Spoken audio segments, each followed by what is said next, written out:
12 minit. Terima kasih Tuan Speaker. Untuk membenarkan saya juga mengambil bahagian dalam perbahasan pada hari ini. Tuan Speaker, pada bulan Mac tahun ini, bekas Ketua Polis Negara telah pun membuat satu kenyataan secara terbuka berkenaan dengan wujudnya salah laku pada peringkat atasan di dalam PDRM yang mana diketahui oleh anggota-anggota PDRM yang berpangkat tinggi, tetapi tindakan tidak diambil. Kita semua masih ingat lagi Ketua Polis Negara menyatakan bahawa wujudnya kartel, dan kartel ini terdiri daripada pegawai-pegawai yang mempunyai niat untuk mereka ini pastikan bahawa mereka boleh naik mendapat pangkat tinggi dalam PDRM. Apakah yang mereka lakukan, Tuan Speaker? Dan ini dia diberitahu oleh Ketua Polis Negara. Mereka bersekongkol dengan tauke-tauke judi. Mereka yang melibat dalam pengagihan dadah dan sebagainya. Dan apa yang berlaku di situ adalah ada kartel yang memastikan bahawa dana dan sebagainya disalurkan kepada peringkat-peringkat tertentu di dalam PDRM. Apabila pembongkaran ini dibuat, Tuan Speaker, kita lihat bahawa Ketua Polis Negara menyatakan dengan tegas masa itu perlu ambil tindakan. Dan tindakan ini juga termasuk tindakan dari sudut rasuah. Dan Tuan Speaker, kita semua tahu di dalam negara ini isu berkaitan dengan rasuah itu di dalam bidang kuasa SPRM. Walaupun ada aduan yang dibuat bukan saja daripada mana-mana anggota yang biasa, tetapi pegawai yang paling tertinggi di dalam PDRM, kita lihat Ketua SPRM masa itu, Datuk Seri Azam Baki, mengeluarkan kenyataan bahawa perkara ini akan dirundingi ataupun diselesaikan melalui proses dalaman. Proses dalaman. Tuan Speaker, saya nak tanya di sini, adakah kesalahan-kesalahan rasuah dan kesalahan seperti mana didedahkan oleh Ketua Polis Negara itu boleh diselesaikan secara dalaman? Apa yang membawa beza kepada pegawai-pegawai polis apabila berlakunya satu jenayah? Kenapa mereka ini diambil tindakan secara dalaman? Kenapa masa itu walaupun aduan dibawa oleh Ketua Polis Negara, kalau Ketua Polis Negara bawa aduan ini dan tidak ada tindakan, bagaimana kita ada keyakinan di dalam kerajaan? Ini apa yang berlaku. Kemudian dinyatakan bahawa satu siasatan dalaman akan diadakan, sehingga sekarang tidak ada sebarang kenyataan berkenaan apa berlaku kepada tindakan ataupun siasatan dalaman itu. Nah, ini menunjukkan kelemahan pada pihak Perdana Menteri dan kerajaan yang lalu, Kerajaan Perikatan Nasional, seorang Perdana Menteri yang lemah dan tidak ada hala tuju untuk membersihkan negara ini daripada aduan rasuah. The Police IGP membuat kenyataan, tindakan tidak diambil. Dan sekarang Tuan Speaker, kita lihat ada kenyataan yang dibawa baru-baru hari ini. Kenyataan dikeluarkan oleh pihak PDRM dan MACC hari ini. Tuan Speaker, pada tahun 2018 ada satu kes yang melibatkan ketua, dan saya baca, bekas Ketua Pengarah Organisasi Perisikan Luar Malaysia MEIO, Datuk Hasna Abdul Hamid. Beliau dituduh dalam tahun 2018, dan di dalam kes itu dinyatakan bahawa melibatkan wang tunai berjumlah dolar Amerika 6 juta. Dalam tahun 2021, Tuan Speaker, bulan April, pertuduhan terhadap beliau digugurkan. Peguam negara membuat keputusan supaya tidak teruskan dengan kes itu. Kes itu dibawa oleh SPRM. Soalnya apa berlaku kepada wang itu? Semalam ada tumahan yang dibawa oleh pihak-pihak tertentu bahawa wang itu telah pun dilesapkan. Ini wang yang merupakan barang kes di dalam mahkamah, melibatkan seorang yang berprofil tinggi, dikendalikan oleh SPRM. wang itu boleh hilang 6 juta. Apabila dibawa tomahan ini dikatakan wang itu telah pun dicuri. Tuan Speaker, malam semalam ada kenyataan daripada pihak polis. Pihak polis menyatakan, dan saya baca laporan hari ini, FMT, tiada laporan pegawai SPRM curi barang kes USD 6 juta, kata polis. Pihak polis menyatakan dalam keterangan mereka dengan cukup jelas bahawa ini adalah satu perkara yang melibatkan kes tersebut yang saya nyatakan tadi. Jadi tidak ada masalah yang untuk kita ini mengaitkan kedua-duanya. That is the case. Dalam perkara ini saya nak tanya Tuan Speaker, apakah yang berlaku kepada wang itu? Kita lihat kemudian SPRM keluarkan satu tindakan, satu kenyataan. SPRM dalam kenyataan menyatakan hari ini SPRM sahkan tahanan 3 pegawai berhubung dakwaan salah guna kuasa. Ini adalah kenyataan dikeluarkan oleh SPRM. Dan saya baca, Pesuruhjaya Pencegahan Rasuah Malaysia, Tuan Speaker, mengesahkan telah menahan 3 pegawainya bagi membantu siasatan berhubung dakwaan salah guna kuasa dan penyelewengan dalam urusan kes terhadap seorang bekas ketua jabatan. Menurut kenyataan pada Isnin, Tuan Speaker, ketiga-tiga pegawai terbabit telah dihadapkan ke Mahkamah Magistrate Putrajaya dan ditahan reman di bawah Seksyen 117 Kanun Acara Jenayah selama 6 hari, iaitu bermula 14 hingga 19 bulan September 2021. Kemudian dinyatakan SPM sedang jalankan siasatan menyeluruh dan berharap semua pihak tidak membuat sebarang spekulasi berhubung perkara ini.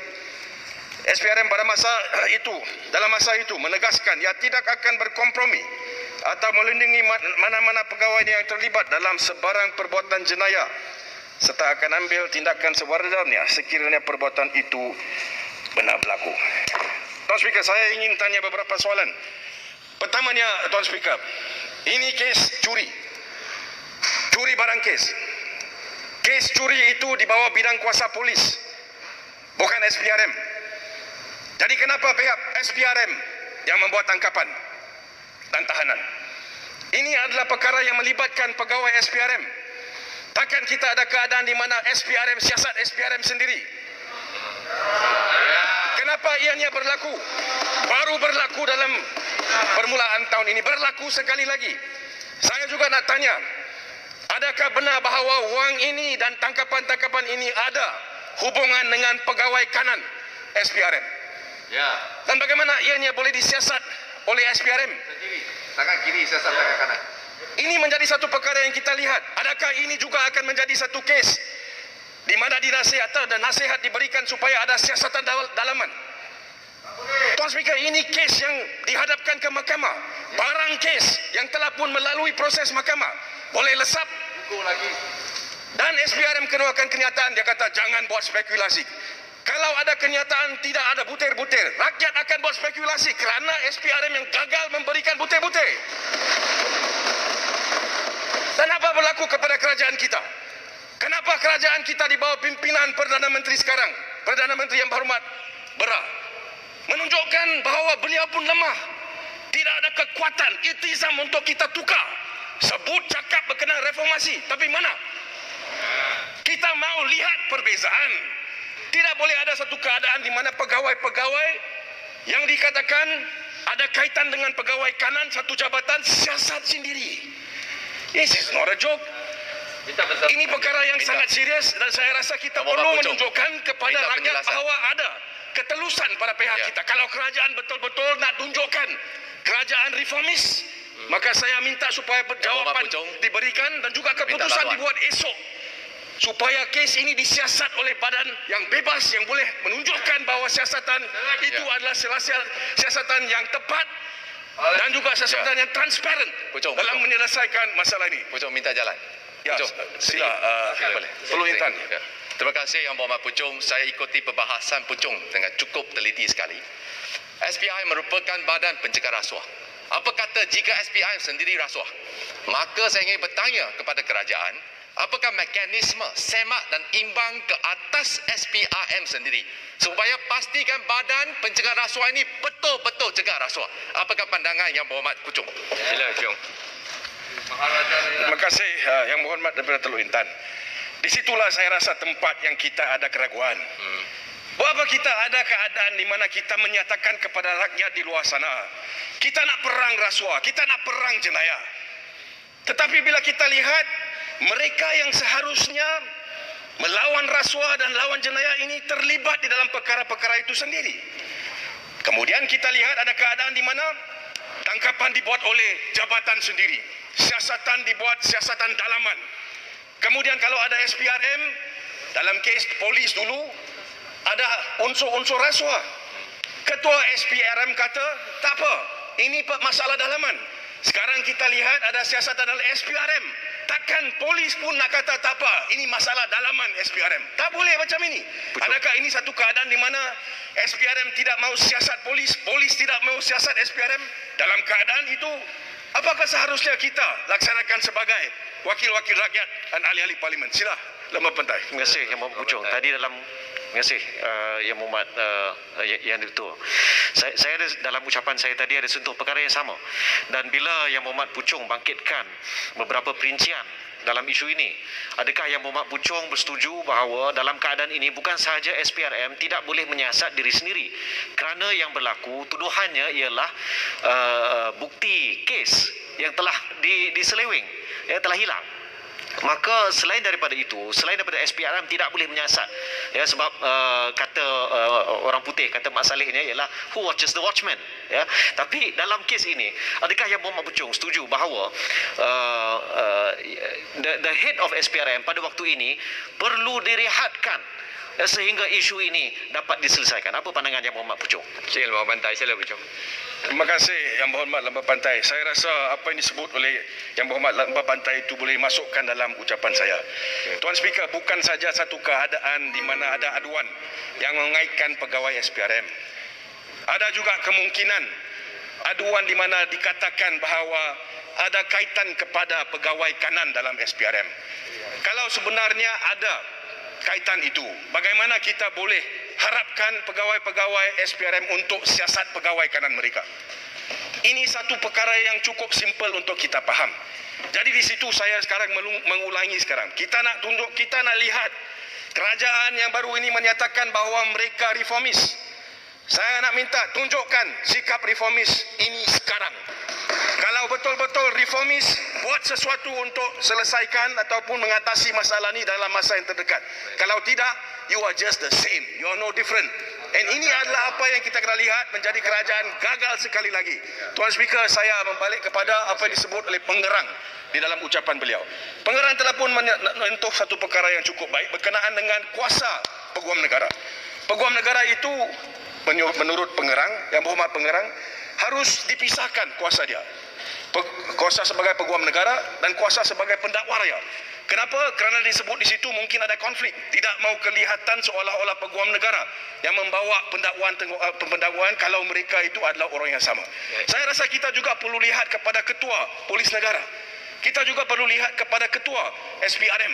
Kerana kalau kita ada keadaan di mana mereka ini di bawah jagaan kementerian-kementerian tertentu, maka ada soal yang berbangkit. Adakah kita ini boleh yakin bahawa apa yang berlaku di dalam PDRM dan juga SPRM ini adalah tindakan-tindakan yang telus, yang mana kita dapat lihat hasil daripada siasatan-siasatan yang berlaku? Ataupun adakah apa yang berlaku di dalam PDRM dan SPRM ini adalah perkara-perkara di mana kalaupun ada tindakan tapi langsung tidak kita lihat sebarang tindakan jenayah dibawa terhadap mereka-mereka sebegini. Jadi saya minta penjelasan daripada kerajaan dan saya harap sebelum penjelasan itu diberikan dalam Dewan ini, kita lihat satu keputusan dibuat dan dilaksanakan dengan serta-merta. Tuan Speaker, terima kasih. Terima kasih Yang Berhormat Puchong. So saya jumpa Yang Berhormat,